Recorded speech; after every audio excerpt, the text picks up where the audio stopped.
It's 12:30, and so we are going to start on time, unusually. But doubtless people will be drifting in and out for the first 10 minutes or so. We're here to speak to NILS GILMAN. NILS is the academic director of the Berggruen Institute in Los Angeles, which is an advanced studies institute. And he has written and researched extensively on a wide variety of subjects. We are joined at the hip, as it were, in our fascination with the dark side of globalization, on which we've both written. But Niels is here largely because he and his colleague Jonathan Blake have recently published Children of a Modest Star, which, to avoid any confusion, is from an Auden poem, or a letter, more specifically. Planetary Thinking for an Age of Crises. And I always say that you've chosen the right session to come to, and I will stress that again here, because this is a really, really fascinating and also very helpful book. As we shall see. So, Niels, we'll get into the details of what you're arguing, but I want you to start by outlining the central thesis of your book, because essentially you're arguing for a complete overhaul of the way we govern ourselves, as I understand it. That's right. First of all, thank you for inviting me, Misha. Thank you all for being here today. It's an honor. Yeah, the central thesis of the book rests on a distinction which is emerging right now in both earth science and, interestingly, in international relations, and that's the concept of the planetary. So the planetary is best understood in contradistinction to the global. The global that we understand from globalization refers to things that flow around the world that humans move intentionally: money, goods, services, people, ideas. These are all things that humans intentionally move around the world. And we have a variety of governance institutions and systems that have been set up over the last, especially 75 years, to manage those things. They don't always work that well, but there are a whole series of institutions which are designed to try to address those things, rooted in the multilateral member state system centered on the United Nations system. So that's the current system we have for global governance. The planetary refers to things that also flow around the Earth, but aren't done so intentionally by human action. So things like viruses, things like the carbon cycle, the nitrogen cycle, space junk that's floating around the Earth. These are things that humans are affecting, and in some cases redirecting or creating, but unintentionally, and that flow regardless or irrespective of the borders, the human borders that have been set up. So globalization is about arbitrage, moving things between different places in the world in order to make a profit. These other things, these planetary phenomena, are not about arbitrage. They just flow irrespective of the borders. And we don't really have any effective institutions for dealing with those things. And so the argument that Jonathan Blake, my co-author, and I make in the book is that we need to develop really a fundamentally different system and structure of governance in order to deal with those things. That includes making some new institutions to deal with the planetary flows, but also thinking much more intensely about what we refer to as translocal collaborations between municipalities and regions that face similar kinds of challenges, despite the fact that they may be contained inside different countries. So, and of course, these planetary issues, as you say, the ones that we don't have institutions to deal with or immediate control over, they often contain very serious dangers for humanity. So it's something we've got to do something about. Otherwise, we're up the creek without a paddle. So let's go to the basics of your book. First of all, you use this phrase called planetary sapience. What do you mean by planetary sapience? Yeah, this is one of the sort of key kind of epistemic concepts in the book, if you pardon my philosophical jargon. So I want to just be really clear. We talk about planetary sapience. That's not the same as planetary sentience. This is not an argument about consciousness. This is an argument about how we know the mechanisms through which we know about planetary phenomena.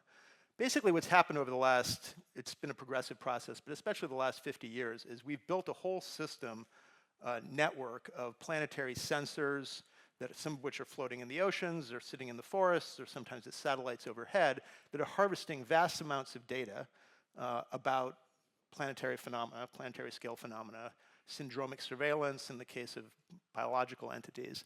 These are then all plugged into large-scale computer systems that increasingly are allowing us to monitor in real time what's going on, and just as importantly, allowing us to be able to project the things that are happening, or will happen, or are likely to happen in the future. So the famous hockey stick curve that we talk about with respect to climate change is something that we know because of the artifacts of planetary sapience. So the knowledge that's been created by these networks of information systems is allowing us to actually understand planetary scale phenomena in a way that previously we were unable to do. There's been theories about, for example, global warming that go back to the late 19th century.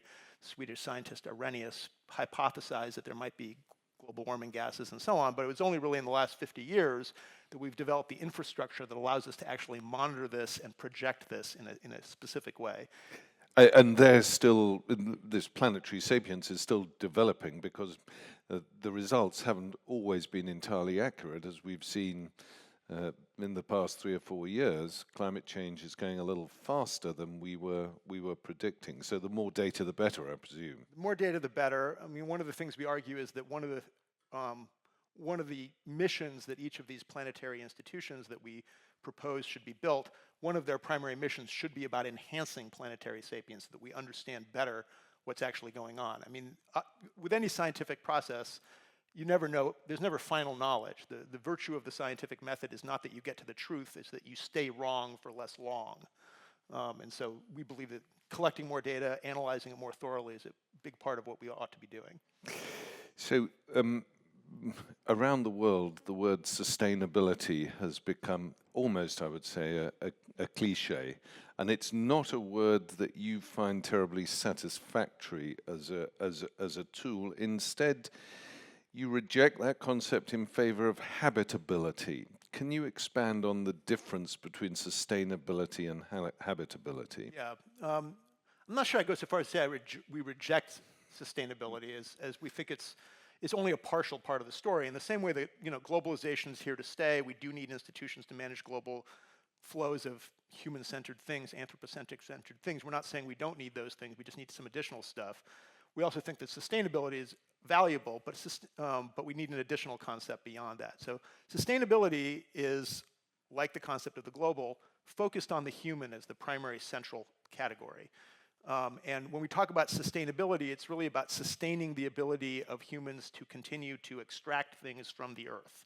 It's having some sort of constant level, either of extracting things or putting effluvia, carbon, for example, into the atmosphere at a level that will keep things basically stable so we can continue to extract or expel at a stable level.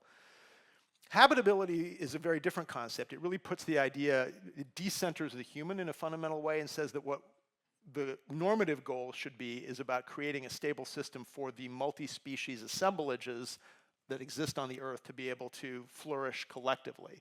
And it centers the idea that our flourishing as humans really depends on living inside of ecosystems that are themselves flourishing. And we shouldn't just think of nature as a standing reserve of resources for us to draw on. We should think of ourselves as instead in a kind of symbiotic relationship of co-becoming with the systems that we live in, and that habitability is the full relationship of benefit for not just us, but for all the other creatures that we cohabit with.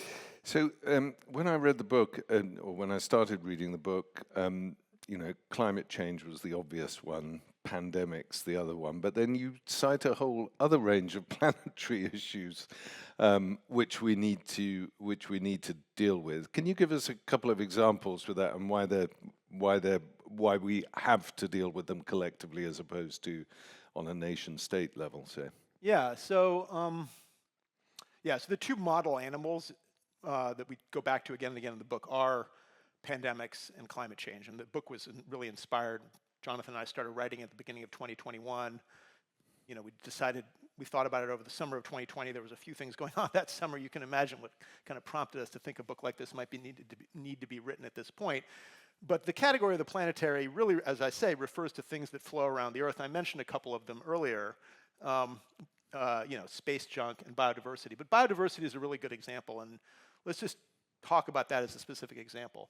So one of the most important biodiversity hotspots in the world, as I'm sure all of you know, is the Amazon basin and the rainforest of the Amazon.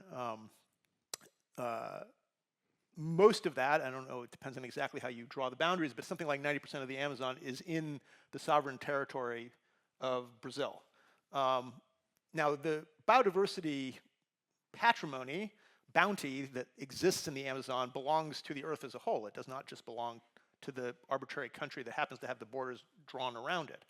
Now, the Brazilians, understandably, are quite leery of the idea that there would be a planetary scale institution that might tell them the limits of what they could do with this, but this is what we're arguing. The argument we have is not against the nation state.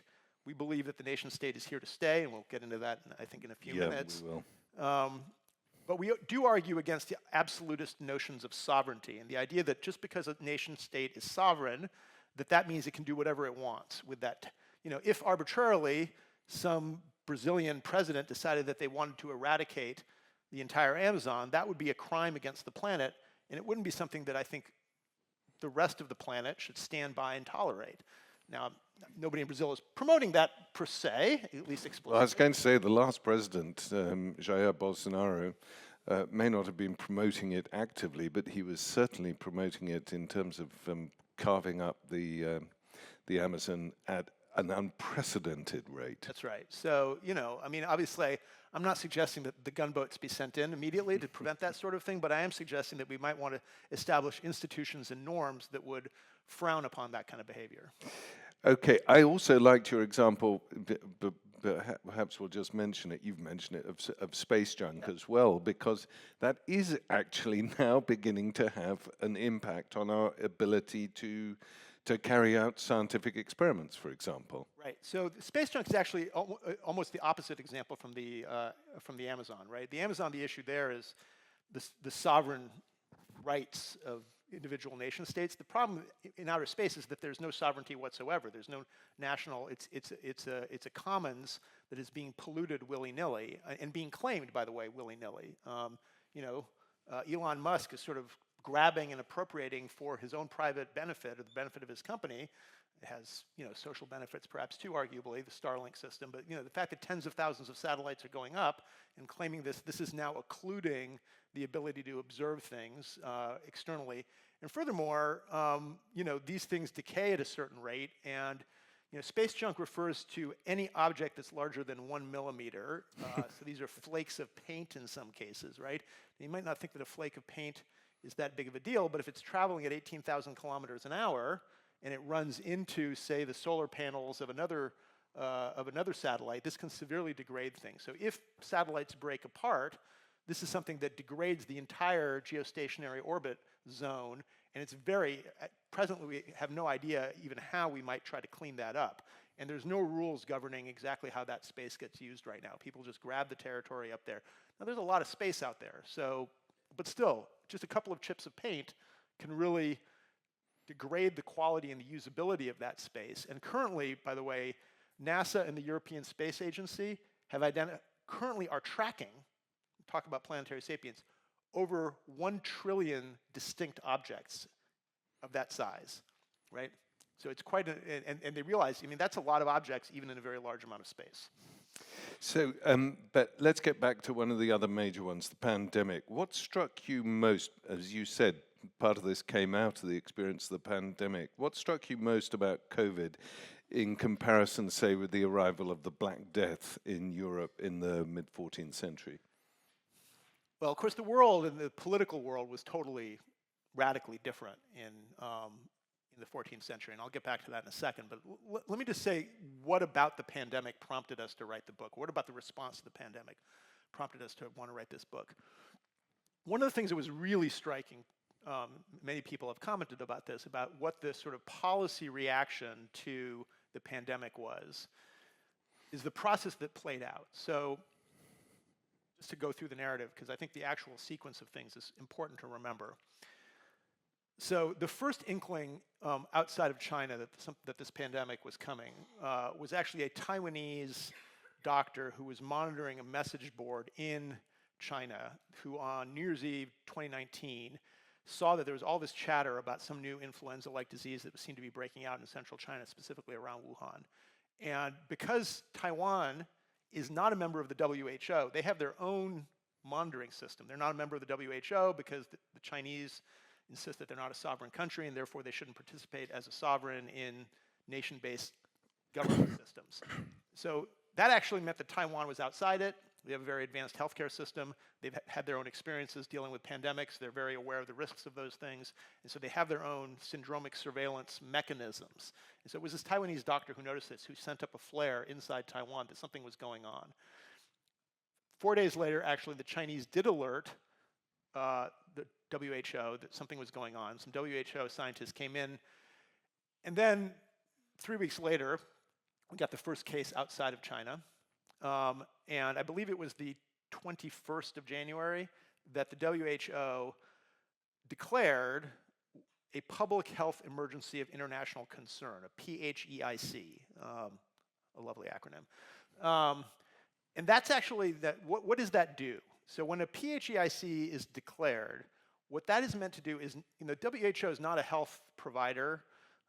What it's meant to do is basically send a go signal to the national healthcare systems of various countries to put into place whatever their own defensive plans are for dealing with the pandemic in question. And it's worth remembering that on the eve of the pandemic, the United States had spent a lot of time patting itself on the back that it had the best pandemic preparedness of any country in the world. And we know how things panned out in the United States.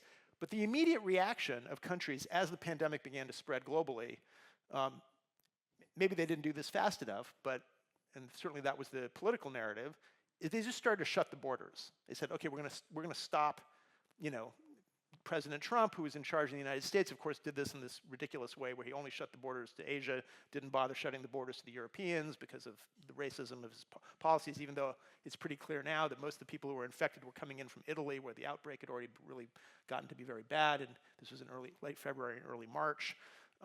But the response of almost every country in the world was to retreat to the national, to shut borders. And that didn't work. Didn't work anywhere. And it didn't work anywhere because the virus doesn't care about our borders. The virus is, this is a particularly, and this is where it becomes interesting to compare this virus to the Black Death. I'm going to say something that's a little bit controversial, and actually I was told I should not say this on camera, but I'm going to say it anyways. I think part of the problem with this pandemic, especially when you compare it to the Black Death, is it wasn't that bad, right? The case fatality rate, even at the beginning of the pandemic, when every pandemic the case fatality rates are worst at the beginning, and as the waves get longer, the case fatality rate tends to drop for Darwinian reasons of the evolution of the virus. But even at the beginning during the worst early days of the virus, the case fatality rate was under 1%, even in the worst hit places like in northern Italy and in New York City in late March, China. The Black Death, by contrast, had a case fatality rate of somewhere between 20 and 30%, depending on what parts of Europe where it's best tracked. So a totally different kind of virus. And the reason why I say it wasn't bad enough is that the other thing about the COVID virus compared to the Black Death virus, the Black Death virus hit all age categories as far as we can tell. I mean, it's a long time ago, so there's not perfect demographic information, but it seemed to hit everybody pretty much equally. Obviously, the old would die more because they're more infirm, but in the young too, but like it didn't particularly hit one demographic more than another. One of the things that was striking about COVID, right, is that it was much, much, much more lethal for older folks than it was for young folks. And in fact, children barely even got infected at all. When my family first got it, we were all holed up and we couldn't really quarantine from each other. And I got it, my wife got it, my oldest got it. My two youngest didn't even get it, even though we're all holed up in the same house together for the whole time we were infected. So it was a very different kind of, and so this then caused all sorts of rifts inside society about who should bear the costs of the mechanisms for dealing with this. But in every case, the debate was a national one. It was, so if Denmark decides, and my magazine at my shop, Noema, published a very interesting piece about the difference in the, comparing the public health responses in Denmark and Sweden to the pandemic. These are two very similar societies that decided to go two very different directions in terms of dealing with it. The Danes did a pretty tight lockdown. The Swedes pretty much opened things up and let it rip. And I think there's going to be a debate for decades about which was the right solution, because the Swedes didn't incur the same kinds of social costs. They had a lot more people die, but they had a lot, the people, and I spoke with the head of the Swedish public health system who said, look, did we want to like ruin a whole generation of young people in order to save a few old grandmothers? He said that to me in so many words. I mean, I guess you can debate that question. And we certainly know that in places where there, like in the United States, where children were kept out of school for a year, that's a very significant social cost. Let's not kid ourselves. But the thing that's really striking is you have Sweden and Denmark that are right next to each other, taking totally different approaches to the lockdown, right? Not paying attention to the fact that there's people coming across that border every single day. And so whatever the public health response in one place is can't be done independently of the public health responses in the other. And so that was a very different system. That brings us on to the question of the nation state, and let's broaden the discussion out now about political structures. So we are still, notwithstanding supranational organizations, we are still deeply wedded to the nation state. Why did the nation state emerge quite so effectively in the 19th and 20th centuries, and why is that efficacy of the 19th century no longer of such value to us now and actually needs to be revised? Right. So there's a story that most of us were probably taught in school about the nation state and the notion of sovereignty, which is that there was this terrible war in the early 17th century in Europe, the 30 Years' War, and at the end of that war in Westphalia, a treaty was signed that said that sovereigns were going to be able to have determination over policy, essentially, inside of their own territories, and that no longer was there going to be a casus belli, that the way in which a particular sovereign was determining religion or otherwise how to treat its people, that would no longer be a casus belli for a sovereign next door.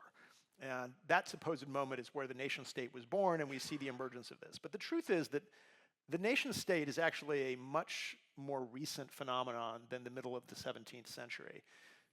If you go back 80 years, the large majority of people in the world did not live in a nation state. They lived in an empire, they lived in a mandate, they lived in a condominium, they lived in a city state, they lived in a protectorate. There were a whole variety of different kinds of sovereignty arrangements. And it was only in the post-war years, or the era of decolonization, that the nation state really became the kind of dominant, exclusively dominant form of governance arrangement. And I think there's a reason for that. The central project of the middle of the 20th century, the middle third of the 20th century, was the process of modernization and economic development, which tellingly was sometimes synonymously known at that time as nation building. How do you build an economically prosperous society? That was the central project of the nation state. And that was the project of the nation state that emerged in the 19th century in Europe and North America as well. The idea that what the state should be doing is actively building an economically prosperous society. That was the central project of the nation state. There were reasons for that. In order to be able to build an effective military, you have to have an effective economy. So a lot of this, the underlying motivation for this was about building militarily capable states. But the central project of the nation state was building an economically viable system. And I think that remains true, that's true on several different levels. It's striking, for example, that the only institution of governance that has ever been effective at running a redistributionist policy in a legitimate way, or even an illegitimate way, has been the nation state. Empires have never done it, cities have never done it. It is the notion that we're all in this together in some sort of, we all know that nations are imagined communities and fictions on some level, but they are fictions that are nonetheless useful because it creates solidarities, right? And it creates solidarities that allow us to share risk, share resources, and so on. So there's a lot of value to a nation state still in terms of resource sharing, and I don't want to minimize that. However, as I just discussed, the nation state has just not been designed, and it's not fit for purpose for dealing with planetary challenges. It's not what it was set up to do, and it therefore is incapable of doing those things. And so we need a different kind of a structure to deal with those. So the one really novel structure that has emerged since the Second World War to manage those contradictions of the nation state has been the European Union, of course, where nations willingly pool parts of their sovereignty in order to solve pan-European issues. Is this a viable model going forward for addressing some of the issues that you have raised? So the answer is maybe. We discussed the European Union several times in the book, and we have some critical things to say about it that I'll share here. But what I'll say is this. So at one level, if you think about the very idea that there would be a pooling of sovereignty, or not of all of sovereignty, but crucially of some parts of sovereignty. So for example, border controls, for example, classic issue of sovereignty. The Schengen area, well, not during the pandemic, but the Schengen area allows you to travel. Not now, unfortunately, either. Right? So the states always are giving up their pieces of sovereignty to the European Union somewhat conditionally. We've also seen one state exit the European Union. But the idea, let's not go there. Yeah, let's not go there. But the idea that you would pool some portion of your sovereignty to solve common problems, I think at that level, the European Union is a useful model. The central critique that we have of the European Union is that the problem that the European Union has ended up being primarily focused around has been economics. And there's lots of other things the European Union does, and I don't want to minimize those. We can get into those a little bit in the Q&A. But the European Union famously grew up as out of the European coal and steel community, and it was really meant to do economic integration between the Western European states, initially the initial 6, the Benelux countries, plus France, Italy, and Germany were the initial focus of this. And this really was about economic integration. It was called the European Economic Community for a long time. And so the focus, was about economic integration. And I'm skeptical that that's a great system for several different reasons. First of all, you can see the limits of what the European Union is willing to do. It's not really, to date, really been willing to do any kind of redistribution, which is what nation states do with economics. They do all sorts of redistributive things. There's been intense resistance to that. Now that may be, the pandemic actually, interestingly, there were Eurobonds that were put together to provide resources across the European Union, but it was made very clear that was a one-time only thing. Now, will that become a precedent that can get built on going forward? Maybe, but there's a lot of resistance to it because the solidarities that allow for effective redistribution, legitimate redistribution, just aren't there across the European Union. And so I think the focus of the European Union on economics has been a bit of a mistake. Now, of course, the European Union is doing other things, and I think that those are good. And as I say, the model of relaxing absolutist ideas of sovereignty, that part of the European Union I do think is useful. Before we go on to what you're proposing in place of what we've had up until now, we do have, of course, existing global, one might say even planetary structures like the United Nations, IPCC, the WHO. My impression is that over the past 20, 25 years or so, they've been decreasing in their efficacy and in their importance. They're being undermined, basically. Right. Well, so the various institutions of global governance that we have today that are centered on the UN system, they're not exclusively based in the United Nations, but they're centered on the UN system, are what are known as multilateral institutions. And basically, countries are represented there, and what they do in those institutions, for the most part, is argue their sovereign interests within those institutional frameworks. And this creates a fundamental limit to what these institutions are able to do. Most of these institutions have no enforcement power whatsoever. I just discussed the WHO example. The WHO is particularly egregious. All they can do is declare a PHEIC, and then, one of the most signal failures of the WHO has been it's been unable to figure out what the origin of the COVID virus was. And the reason why they've been unable to figure out what the origin of the COVID virus is because the Chinese authorities won't actually let them independently investigate the issue. You can draw your own conclusions about what that means. But when asked about this, the WHO has said, look, we're prioritizing access over getting to the bottom of this issue. That just shows right there the kind of limit of the WHO as an institution. I do think that there are a couple of interesting examples of international institutions that exist today where countries, in fact, have given up important parts of sovereignty. And I want to talk about one that's based right here in Vienna, which is the IAEA. So the International Atomic Energy Agency was originally set up in the late 1950s, primarily to deal with what was known as the Atoms for Peace Initiative, which was a civilian nuclear process to create nuclear power and to provide that globally. And the idea was that rather than have every country create its own nuclear system, you'd have a centralized fuel process and a monitoring system to make sure of that. And it was the idea that nuclear power, and it's important to remember, by the way, that in the late 1950s, mid-1950s, prior to the setup of the IAEA, the expectation was that nuclear weapons proliferation would lead by the mid-1970s to an estimated 40 or 50 countries having nuclear weapons. And we're still only at 9 or 10, depending on how you count it. So, actually the counterproliferation regime has been a pretty big success in the history of global governance over the last 75 years. But what the IAEA changed, and this is the sense in which it became a kind of a proto-planetary institution in the sense that I talk about, was after the Cuban Missile Crisis. So in 1962, as many of you I'm sure know, some of you may even remember this, there was this big crisis over the fact that the Soviets had provided missiles, nuclear missiles, to the Cubans, which was just 90 miles south of Florida. And there was this big confrontation between Khrushchev and Kennedy about this matter. And the world probably came as close to nuclear war as it ever has in those 10 days in October.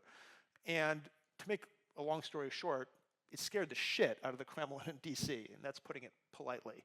And it scared them so badly that they actually reworked the IAEA to become a process, to become an institution that would actually have an extremely intrusive, from a sovereignty perspective, inspections regime. So now we have inspections regimes across nuclear facilities that anybody who is a signatory to the IAEA convention, I'm not remembering the exact name of it right now, but whoever's a signatory to this agrees to have there be independent inspectors. And some of you may remember that in 2003, Hans Blix, who was then the head of the IAEA, sent a mission to Iraq because Iraq was being accused of having a secret nuclear weapons program, and looked around all the different sites and said, I don't see anything there. And then the Americans decided they want to invade anyways, but that's okay.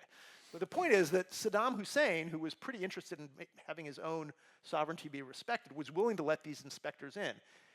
And the key point here is, and this is why I say the pandemic wasn't bad enough, is why did even the Soviets and the Americans, who were jealously guarding their own sovereignty in the 1960s, willing to have the IAEA take on these powers?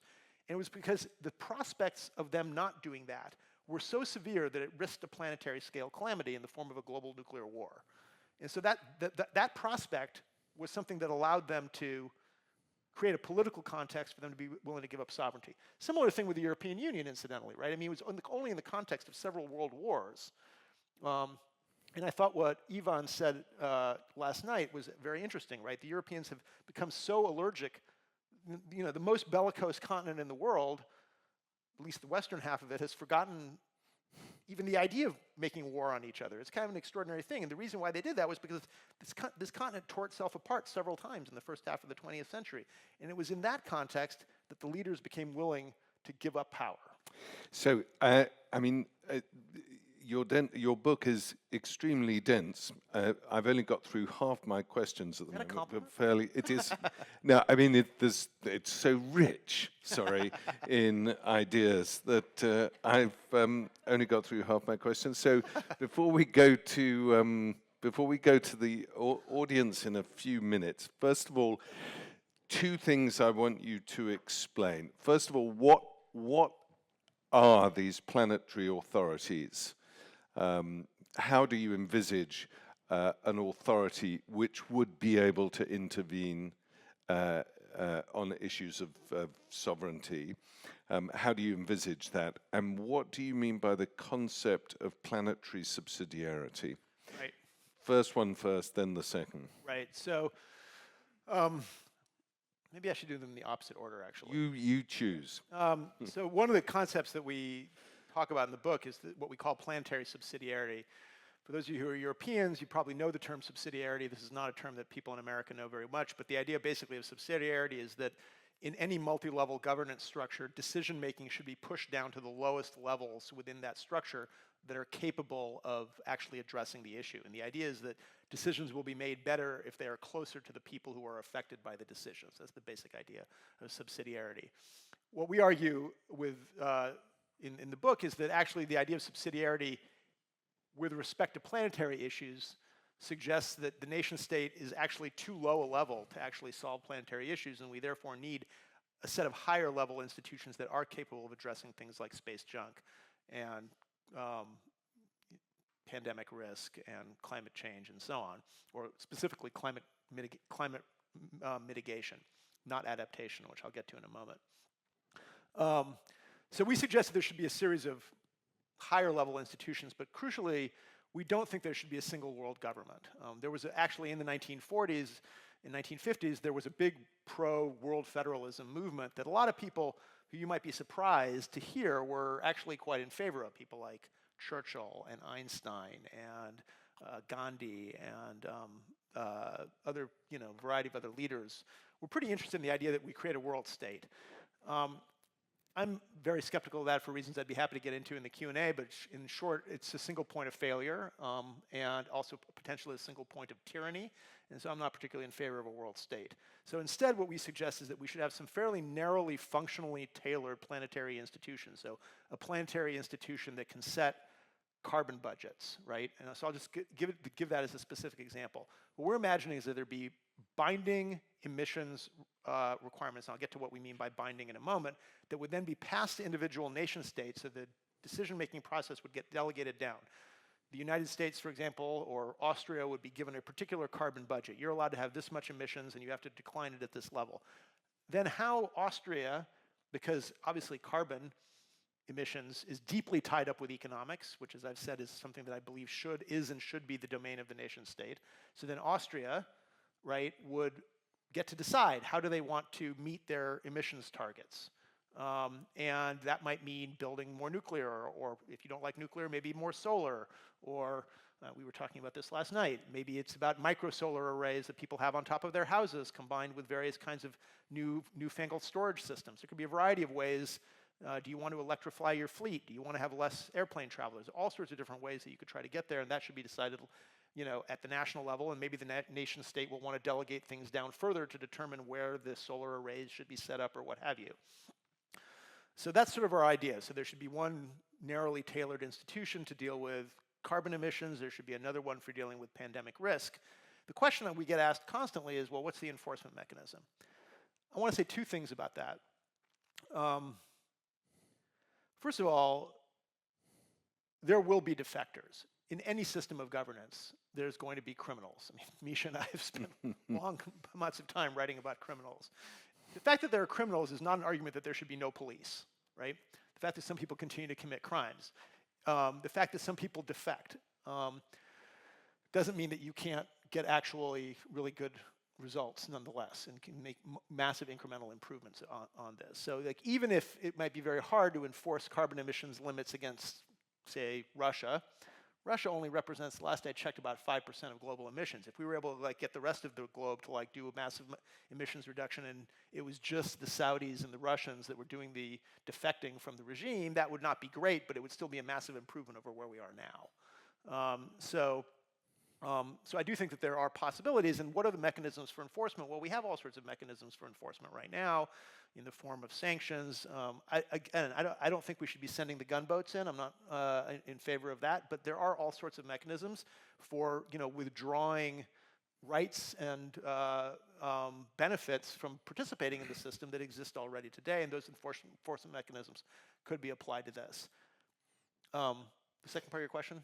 Well, no, you've actually answered both. I just want a quick add-on before I go to the audience, and that is, of course, that, looking at it from where we are now, although I found the whole idea very convincing, the question is, how do you persuade the vested interests that exist and run the world today to engage with this radical idea? Right. So I think it's going to take a crisis, maybe several. This book is not written for something that's going to get solved tomorrow. I want to be clear about that.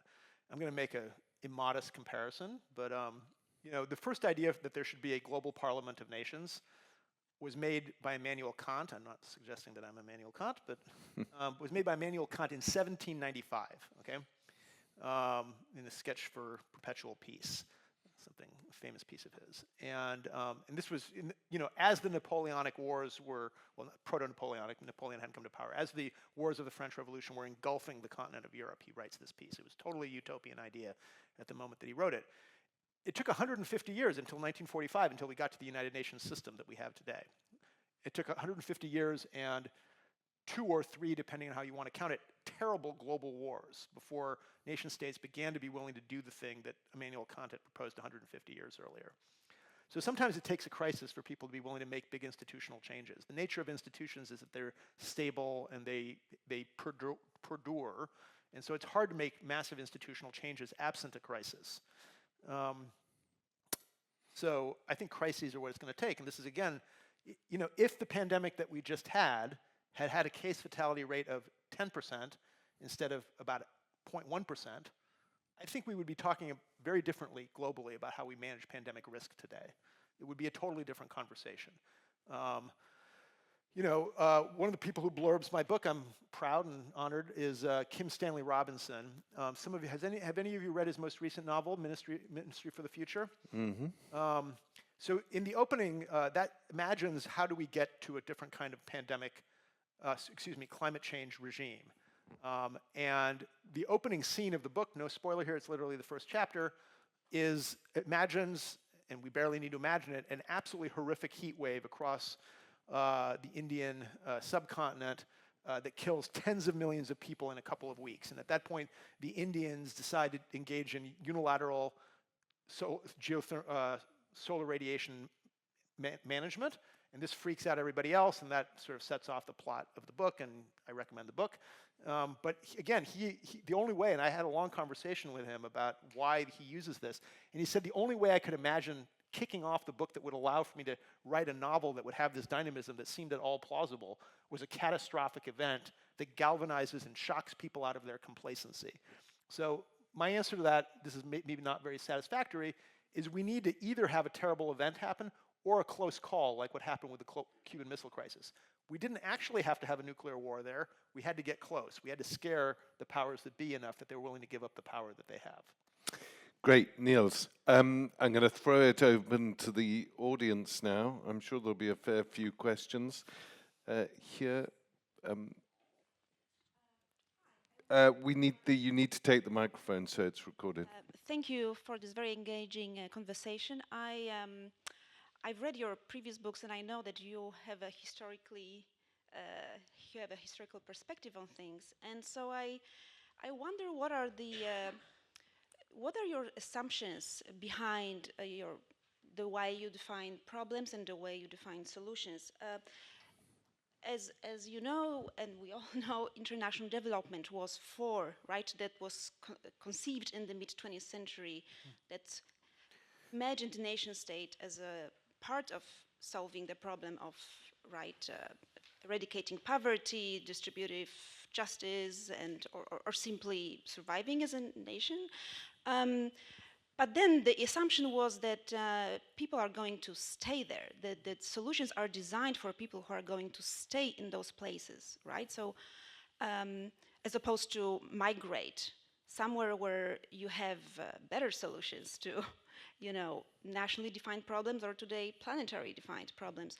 So can you say more about the assumptions behind your, whether the designs are for people who are going to stay or go, whether you imagine some kind of movement on the planet where it's no more possible for nation states to secure the right to live, as simple as that.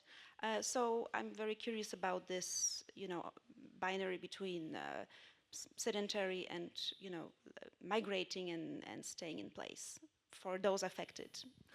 Yeah, so the book, candidly, we don't talk about, I don't even think we mention migration in the book. It's not something we talk about, because we're really talking about institutional structures, not the specific people who are inside the institutional structures. I do think, however, to answer your question in a kind of more direct way, that it's very likely that we're going to see a large amount of migration over the course of this century. Some of that will be driven by economics, and some of that is likely to be driven by climate. And that pressure may well be the kind of thing that puts current powers into a concentrated mind for being willing to change things. I'm not so optimistic about that, however, because I look at the way migration politics has been working, both here in the European Union, or in Europe, I should say more broadly, and in the United States and North America, or more broadly, global North, global South. The current politics of that is quite the opposite of, oh, let's actually take a positive planetary approach based on the fact that we're going to have global migration. No, it's been much more about let's put gunboats in the Mediterranean or along the southern border of the United States and prevent the migration at all costs. Getting into the pros and cons of that would be a different talk altogether. I don't think that shooting people at the border in the United States is a policy I would want to support, but we'll see how the election goes in 6 weeks. It's worth pointing out that we had a talk yesterday by Gaia Vince, whose book Nomad Century addresses this problem very, very directly. Next question. And they're like Children of a Modest Star, all available at best bookshops, including the one around the corner here. So I saw then Julie after that. Thank you for this discussion. You mentioned cost on use from the pandemic measures, and we already see the consequences worldwide in education and mental health, youth crime. And to me, it seems response is not the response as it should be to a global problem, or not proportionate to the pandemic itself. It's more like, well, pull yourself together, or, well, okay, we just define all self-harm behavior as a personality disorder. Somehow we have much more personality disorder suddenly. And yeah, if the youngsters then protest for better climate measures, they have climate anxiety, and that should be locked up a bit more. So it's all very simplifying, and it's an individualization of this problem, which is actually a societal problem. So one could think that more participation of youth would be meaningful in political processes, and you don't have that much, and somehow politicians don't seem to care very much about what the young people think, because they somehow think, okay, can't harvest any votes from them now. Once they're adults, they get reasonable, so they think like myself, so it's not a problem there.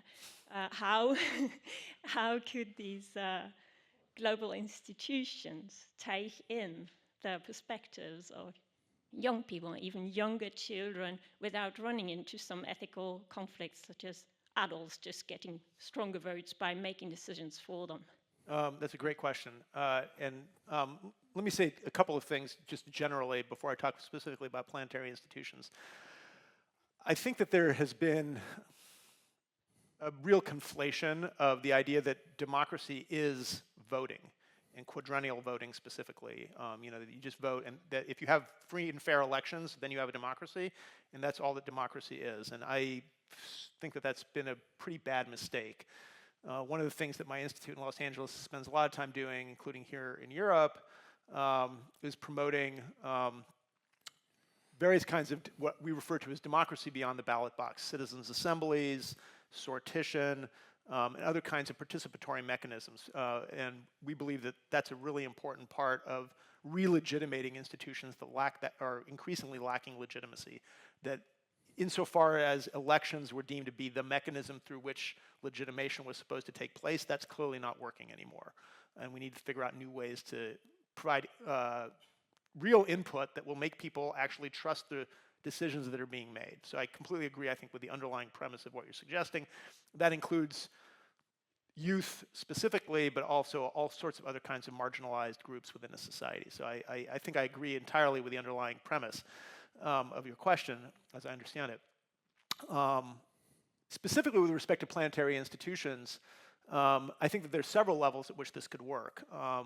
So we're imagining primarily the planetary institutions would be ones that, to go back to the earlier point, are ones that are about enhancing planetary sapience with regard to the specifically functional issue that they're responsible for, and then also engaging in standard setting and goal setting about fundamental issues regarding carbon emissions or space junk or what have you.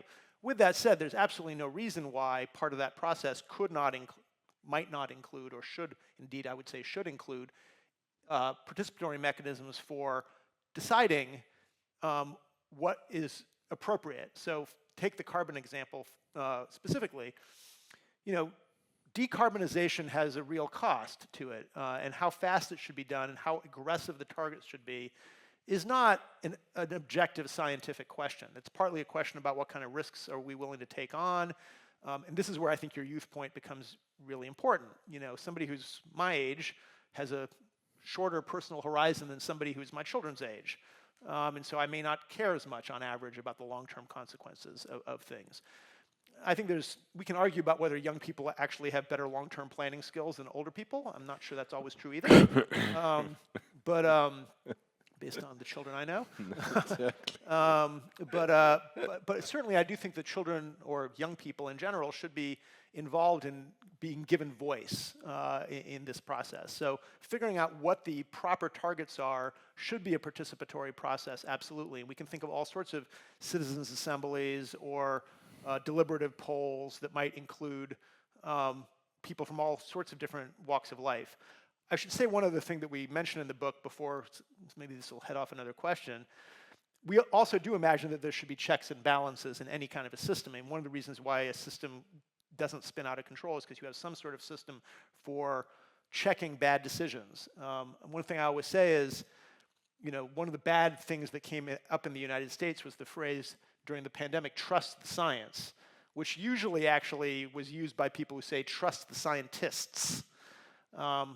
I don't think we should trust the scientific method that may produce good science that we can then revise, but I don't think we should particularly trust a scientist to have good judgment about politics more than anybody else. And so that's the sense in which I actually think very much that we should have broader participatory mechanisms to figure out what the ethical elements are that should then be guided by scientific understandings of technical imports. Question in the front row here. Thank you. Thanks for your work. I want to dig in a little bit into a phrase that I heard you say a couple times about specifically not bringing in the gunboats. I'm wondering, is this explicitly a call for disarmament? Or, in your and Jonathan Blake's vision, what is the role of police, surveillance, military apparatuses? How do they change under a planetary governance regime? Under what conditions might they expand or contract? I'm interested in your kind of unabashed vision for hopefully a more beautiful future. Thank you. Yeah, thank you for that question. So the book itself doesn't sort of get into questions of military armament per se. That would be a different book. But just to answer the question directly, I'm skeptical that we're ever going to get to the point where there's going to be no war, no conflict between human beings. I think that we are agonistic sorts, and that sometimes that agonism leads to violence, and that organizing that violence in more regular ways is probably better than having it be anarchic. One of the things we do argue against that I think is really important is the theory in international relations that the inevitable natural condition between nation states is anarchic and violent. I don't think that that's empirically true. I think there are clearly eras where there's more war and there's eras where there's less war. We can make assessments as to why those things, why there's more war in some eras and less war in others, including what kinds of military affordances improve or disimprove the chances of violence between nation states. So one of the big debates in international relations, among international relations scholars that I think is relevant for this conversation, is why have there been no great power wars since the end of the Second World War so far? At least direct war between great powers. And one theory is that the reason why there's been no great power wars is because we now have this wonderful thing called the UN Security Council, where they can all jaw instead of war with each other. And the other theory, basically, this is very reductive, is we have now all the great powers have nuclear weapons, and it's too dangerous for them to fight each other. And so there's created a balance of terror between the great powers. And so now instead they fight proxy wars of various sorts between each other. It's impossible to know. It's impossible to know which is which. I'm sure people in this room will have different opinions about that. I tend to think there's some of each. I say it could easily be a combination of the two. That would be. It's very hard to disentangle because we don't have. It's not a multivariate experiment. But thankfully, but I do think that there is a necessary element of force, and policing at a police action level, I think, is something that needs to exist. I do think that the United Nations, the first peacekeeping mission, I believe, was in Congo in 1961. And I do think that peacekeeping missions have done a lot to tamp down certain conflicts. Obviously, they don't work everywhere. We have several horrible conflicts that are going on, in Africa and in the Levant right now. But I do think that we do need to have enforcement mechanisms. When I used that phrase twice earlier, don't send in the gunboats, I just mean that, if the Brazilians elect a Bolsonaro, I'm not suggesting that we send in sort of a multilateral force to sort of take over Brasilia to prevent them from doing these things. I think there's other kinds of mechanisms that are punitive but not violent that could be used to sort of restrain that kind of malignant behavior. Now, we don't have much time left, but I'm going to try and get 3 questions in. That will depend on the length of the questions and the length of the answer. Short. So I'll start with that gentleman there. Thank you so much. Thank you so much. Can you hear me? Yep. Thank you so much. I would just follow up on the last question. I find your proposals rather defensive and actually Hobbesian in the sense of securing safety for the planet. If that's right, wouldn't we then also have to think about a more progressive, if I may use that term, view where we think about a good life, not only a life that says, okay, we have to have some safety and stability and that kind of thing and make sure that no space junk falls on our heads. Isn't there a danger if we only focus on that we are leaving out the more important issue, which is what is a good life? Great question. So I don't think, I may have not spoken as clearly as I mean to, because I don't think, first of all, I don't think that securitizing these problems is a good idea. And I don't think that a Hobbesian view of this is such a good thing. In fact, the whole part of the distinction we want to make between sustainability, which is now institutionalized at the United Nations through the Sustainable Development Goal, and habitability. Habitability is specifically meant to be a conversation about the conditions for thriving. So I totally agree with you that like having a conversation about the mechanisms for creating thriving is what we need to do. Good. There was actually I think it's a lady there with glasses on who's been persistent, and rightly so. Thank you very much. I will attempt to be brief. A couple of comments and then a question. Sorry.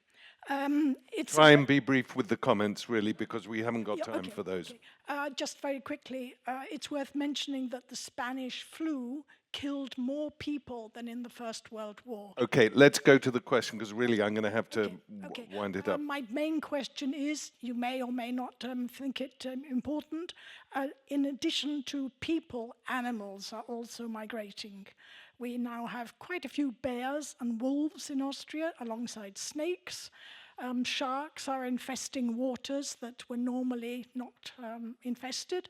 So what is your take on this? Do you think it's a planetary, or at least a European global problem? Yes, to make a long story short, I do think that taking into account how creatures are moving around the planet, climate change will accelerate that process for all sorts of reasons. The wildfires that we're seeing in many parts of the world are the desiccated central zones of the planet moving towards the poles. I don't know that we need, we need to think about how to prevent that and how to create the planetary flourishing that I answered in the last question, but I absolutely think that's a planetary issue, yes.